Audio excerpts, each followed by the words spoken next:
A new prophecy has been revealed to the people of Hyrule. A blood-red moon hanging over the grassy fields is no longer only a sign of resurgent monsters, but instead represents a new and impending incarnation of evil and hate. Or so the Tears of the Kingdom prophecy would have us believe. With the news of another seemingly imminent apocalyptic event preparing to dominate the Hyrulean landscape, the average Hylian can't help but feel a sense of hopelessness.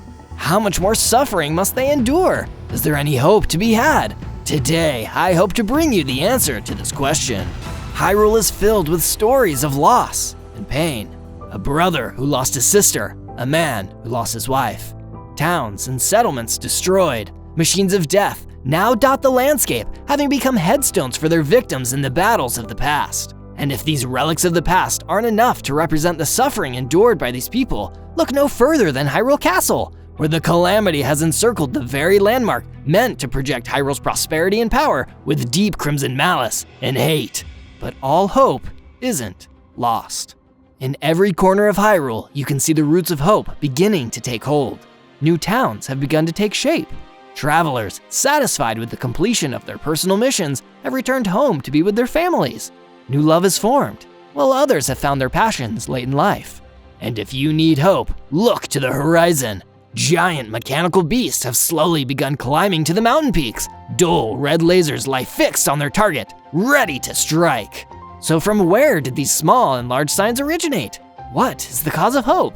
And how can the people of Hyrule prepare themselves for another cataclysmic event? Those were the questions that fueled the adventure I will take you on with me today. Today's story may be one some of you are familiar with, but I promise you've never heard it like this. And if you watch and listen closely, you just might find your own story in this one. And whether you're worried or one of those sickos who are excited about another doomsday event in Hyrule, you should subscribe to this channel, because I can tell you, you're not gonna get this kind of upfront on-the-ground coverage of the upheaval anywhere else. Unless this dude has a YouTube channel no one's told me about. He seems the type anyway. My journey began in my new hometown of Hyteno. With the bleak prediction of the Tears of the Kingdom prophecy on my mind, I decided to start with the individuals around me, asking them a simple question. What gives you hope for Hyrule? The children were, of course, filled with optimism about the future. The older folks reflected on how much worse things once were, and shared the optimistic outlook for Hyrule's rising generation. Some were more pessimistic than others, but it was my conversation with the mayor that set my grand adventure into motion. He pointed me to the mysterious shack at the top of the hill, where the Hyteno Tech Lab quietly overlooked Hyteno Village day after day. He told me he didn't know too much about what was happening there, but had a feeling in his gut that they played a key role in the fight against Ganon. Moments later, I had reached the top and entered the lab. I had filmed in here before to get a shot of the books for my Best Jobs in Hyrule video, but the director and his daughter, at least I assumed it was his daughter, didn't say much to me beyond just letting me film. This time, however, was different. I spoke to the presumed director, Simon, who seemed more than happy to talk to me, especially as I was interested in his research regarding the fight against the Calamity. He explained that they were especially focused on the ancient Sheikah technologies left behind by their ancestors. Having seen the terror of the Guardians roaming the land, I questioned whether or not it was a good idea for us to put our faith in these machines that could clearly be corrupted. Well, he didn't disagree. He countered by pointing to the divine beast Link had been moving into position, ready to take the fight to Ganon. At the mention of Link, I couldn't help but press him for more information. I had lived next to Link for a few months now, but apart from the one interaction I shared with you guys on my short, I really haven't talked to him. I often came across evidence and anecdotes that he had been in the area, but I didn't know much beyond that he was supposed to save the land. But who was he, and where did he come from? I had to know more. Simon began to share more, but suddenly stopped, looking at his daughter over my shoulder. Had she given him some kind of look? Was he scared of her? It didn't matter though, because he had said enough, and I knew just where to go next. Following the clues left by Simon, I crossed the land and soon arrived at this quiet cliffside atop the Great Plateau. According to Simon, it was from this cave that our then comatose hero emerged from his resurrective slumber. He stood atop this hill and gazed out at a land that was in desperate need of a savior. To him, this was a brand new Hyrule, a land bigger than any he could have experienced before. He saw a world teeming with life, and as he took in his surroundings, the anticipation and excitement of near limitless exploration must have gripped him.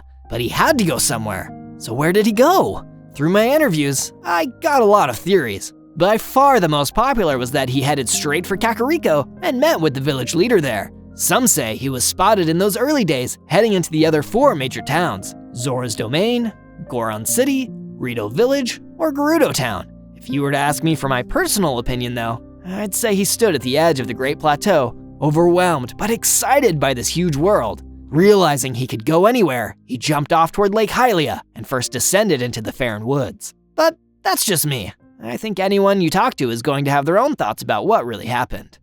But regardless of where he went or who you talk to, there is one thing mentioned by all. The world suddenly erupted into miniature earthquakes as massive towers breached the surface and pierced the sky. These towers cropped up in every region of the land, which certainly didn't go unnoticed by the citizens, especially one in particular. I made my way to the Ridgeland Tower, where I met a man named Branley. He explained that he had been directly over the tower when it broke forth from the earth and was now stuck here up at the top. But he saw it as a blessing in disguise, as it served as a great place for him to pursue his passion, researching the physics of the Rito people.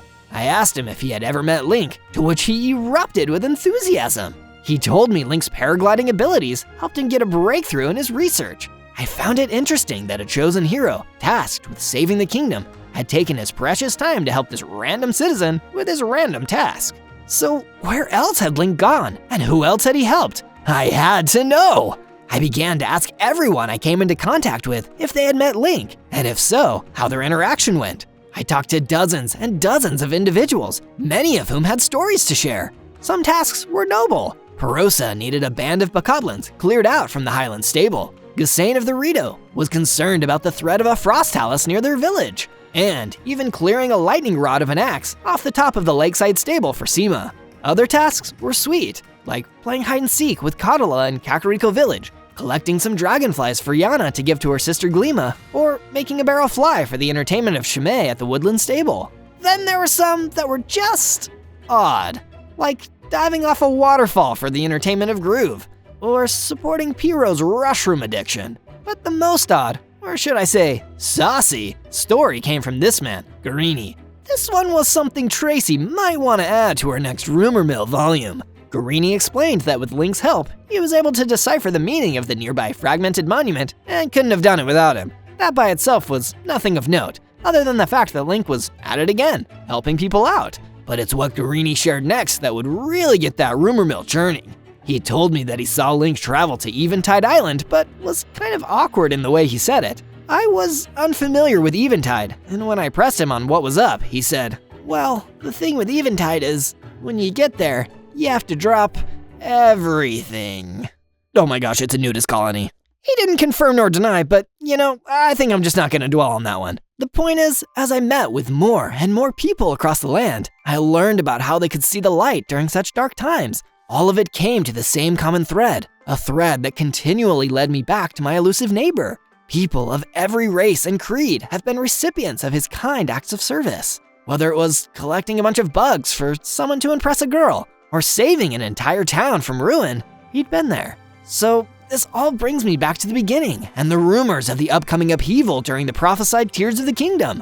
If this is to come, how will Hyrule respond? Well, 100 years ago, the army of Hyrule lost. The people of Hyrule lost. Link lost. In the chaos of battle, the citizens ran for their lives, thinking only about how to get away. But over the last several years, I've seen how the small acts of the chosen hero have reinvigorated and revived the land and its people. I can see that the mindsets are changing and hope for the future has returned. The people aren't running anymore. They're not afraid.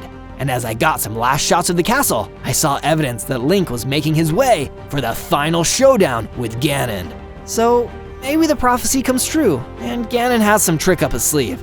But the people of Hyrule are ready to stand by their hero, the hero of the wild. Someone who has shown what it means to be brave and take courage. So when the next crisis descends upon Hyrule, we'll stand by his side, face Ganon, and say do your worst, and we shall do ours. Thanks for watching, and I'll catch you on the other side. Talk to you then.